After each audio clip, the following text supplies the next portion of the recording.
Hello friends, welcome to back और YouTube channel learning with Ramesh में। आज की वीडियो में हम रसायन विज्ञान यानी केमिस्ट्री से कुछ इंपॉर्टेंट क्वेश्चन को कवर किए हैं, 40 इंपॉर्टेंट क्वेश्चन को, जो कि आपके एग्जाम में अगर आप एक स्टूडेंट हैं तो आपके लिए बहुत महत्वपूर्ण हो सकते हैं। दोस्तों, आपके लिए अच्छी अच्छी वीडियो लेके आते हैं, तो उसके लिए एक सब्सक्राइब तो बनता ही है, तो सब्सक्राइब कर दीजिए अगर आप नए हैं चैनल पे। तो चलिए देर न करते हुए हम अपना पहला क्वेश्चन देखते हैं। पहला क्वेश्चन है, कार्बनिक रसायन विज्ञान का अध्ययन किस तत्व पर केंद्रित है? तो आपका कार्बन है।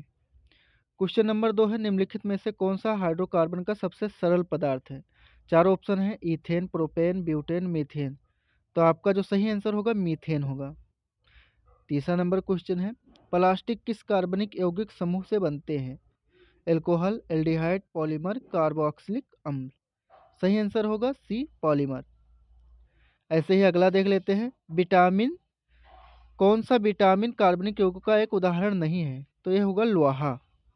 कच्चा तेल किस प्रकार का कार्बनिक यौगिक मिश्रण है? अगला क्वेश्चन था आपका, हाइड्रोकार्बन, एल्कोहल, कार्बोहाइड्रेट या प्रोटीन। तो आपका जो सही आंसर होगा वो हाइड्रोकार्बन होगा। क्वेश्चन नंबर 6 है, डीएनए का मुख्य घटक कौन सा कार्बनिक अणु है?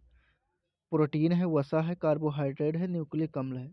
तो डी ऑप्शन होगा, न्यूक्लिक अम्ल। अगला है, कौन सा वैज्ञानिक भारत में रसायन विज्ञान के पिता के रूप में जाने जाते हैं? सीवी रमन, सत्येंद्रनाथ बोस, प्रफुल्ल चंद्र रे, जगदीश चंद्र बोस। ऑप्शन होगा प्रफुल्ल चंद्र रे। क्वेश्चन नंबर 8 है, कौन सा कार्बनिक यौगिक चींटी के काटने के दर्द के लिए जाना जाता है? तो ये आप जानते होंगे, इसका जो सही आंसर होगा फॉर्मिक एसिड होगा।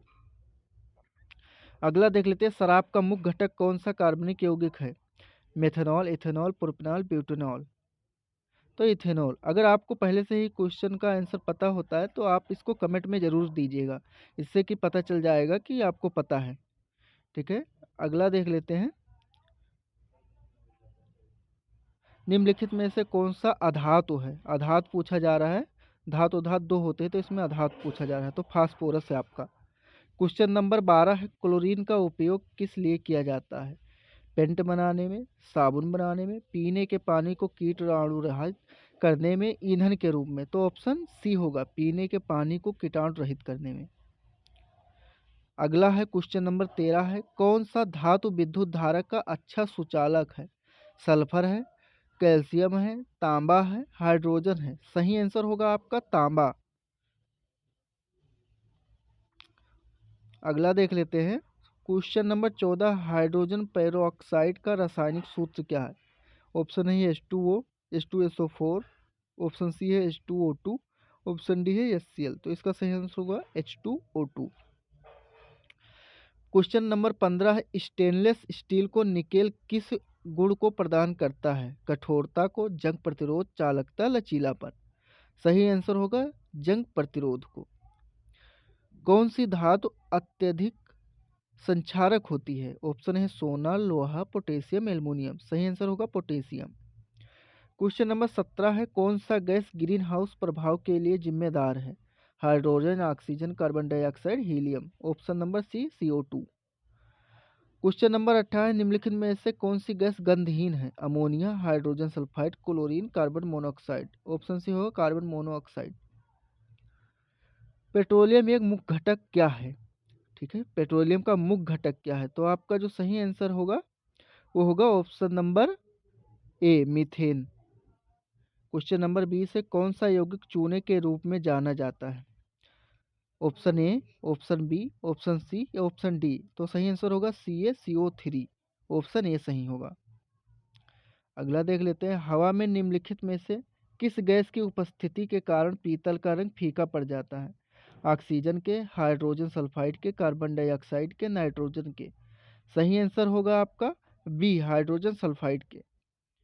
अगला है, निम्नलिखित में से किस मछली में केंद्रीय तंत्रिका नहीं होती है? Dog fish, cuttle fish, jelly fish या स्टार फिश। ऑप्शन जो होगा CO।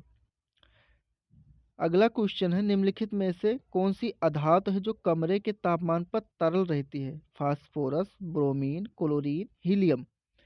सही आंसर होगा आपका ब्रोमीन।